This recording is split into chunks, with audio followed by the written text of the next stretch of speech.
Assalamualaikum warahmatullahi wabarakatuh. Pada kesempatan kali ini ada sebuah surat dari Kementerian Pendidikan dan Kebudayaan Pusat Prestasi Nasional ya, yang menginformasikan bahwasanya Pusat Prestasi Nasional ya akan mengadakan atau melaksanakan kompetisi sains nasional tingkat kabupaten atau kota ya, atau yang kita singkat KSNK pada tahun 2021 ya, dengan menggunakan mekanisme seperti UNBK.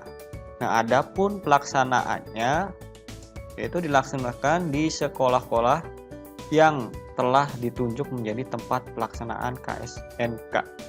Jadi bisa di sekolah atau madrasah ya. Nah, adapun langkah awal yang harus dilakukan satuan pendidikan dalam hal ini sekolah yang siswanya mengikuti KSNK itu adalah melakukan registrasi terlebih dahulu. Nah, registrasi itu harus dilakukan oleh operator sekolah atau madrasah dengan menggunakan email aktif sekolah. Nah, adapun waktu registrasinya itu dilakukan pada tanggal atau rentang waktu dari 22 sampai 28 April 2021 melalui ya, ini melaluinya di link ini ya, MTN ya, strip pusat prestasi nasional.kemdikbud.go.id. Nah, nanti di sana ada panduan terlampir. Jadi ini adalah surat yang beredar di medsos. Adapun kita akan melihat panduannya. Nah, panduan registrasinya. Nah, panduan registrasi di portal tersebut ya. Nah, tampilan seperti ini. Nah, ini kompetensi sains nasional tingkat kabupaten atau kota. Nah, langkah pertama, user yang terlibat itu ada satuan pendidikan dan ada peserta didik. Nah, satuan pendidikan dalam hal ini sekolah atau madrasah itu pertama melakukan registrasi akun terlebih dahulu, kemudian melakukan login menggunakan email dan nomor pokok masing-masing. Nah, nomor pokoknya bisa berupa NPSN atau M ya, nomor pokok madrasah. Kemudian mengunduh panduan registrasi lomba, lalu melihat seluruh data informasi lomba dan mendaftarkan peserta ke lomba, dan yang terakhir mengolah atau mengelola data peserta. Nah, setelah itu baru peserta didik dalam hal ini peserta KSN ini akan mendapatkan akun ya setelah didaftarkan oleh sekolah atau madrasah. Nah, adapun tahapan-tahapan proses registrasi. Nah, setelah tampilan portal ini ya atau halaman ini berfungsi sebagai akses untuk satuan pendidikan atau sekolah atau madrasah yang belum memiliki akun agar mendaftarkan satuan pendidikannya atau madrasahnya atau sekolahnya dengan memasukkan email, jenis satuan pendidikan dalam hal ini bisa sekolah, madrasah atau universitas, serta nomor pokok berupa NPSN, NSM atau kode perguruan tinggi. Nah, jika nomor pokoknya itu tidak ditemukan di data pokok, maka satuan pendidikan harus mengecek atau mengurus masalah tersebut di pusat data pokok masing-masing. Nah, jadi kalau tidak terdaftar harus kita urus dulu ke pusat data pokok masing-masing. Nah,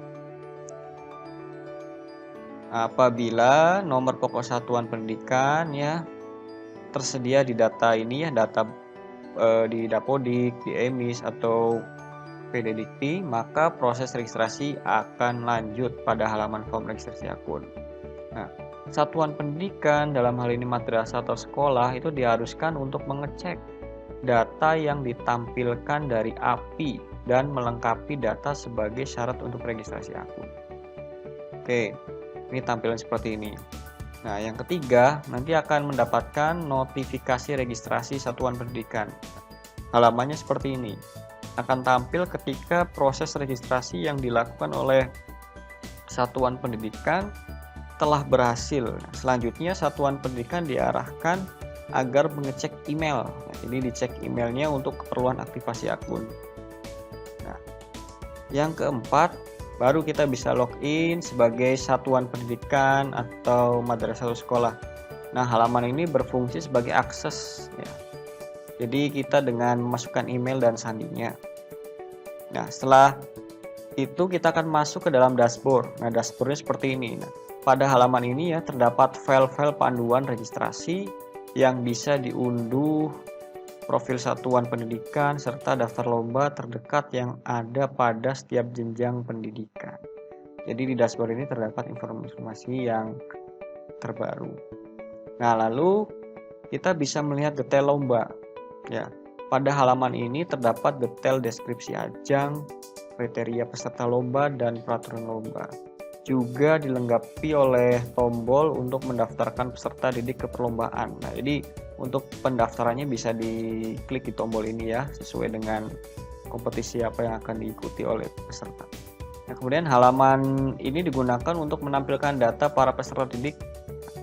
Jadi halaman ini untuk menampilkan data peserta untuk mengikuti perlombaan. Nah, terdapat tombol untuk menambahkan peserta baru. Jadi yang sudah diseleksi tingkat sekolah atau madrasah bisa ditambahkan di sini.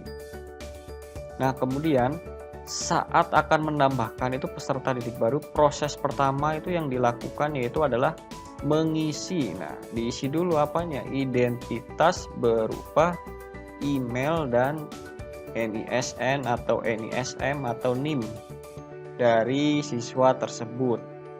Nah, kemudian tahap 9 ada sebuah pemberitahuan atau notifikasi jika NISN tidak ditemukan. Nah, apabila nomor induk peserta mengalami masalah, maka harus ditindaklanjuti terlebih dahulu dengan mengurus di pusat data pokok masing-masing. Nah, agar melanjutkan ke proses pendaftaran sebelumnya. Jadi harus diurus dulu misalkan tidak tersedia. Kemudian kita akan mendapatkan formulir registrasi peserta didik. Nah, jika berhasil ya, jika nomor induk tersebut telah terverifikasi, maka secara otomatis akan menampilkan formulir pertama yang meliputi ada foto peserta, data peserta, dan data prestasi.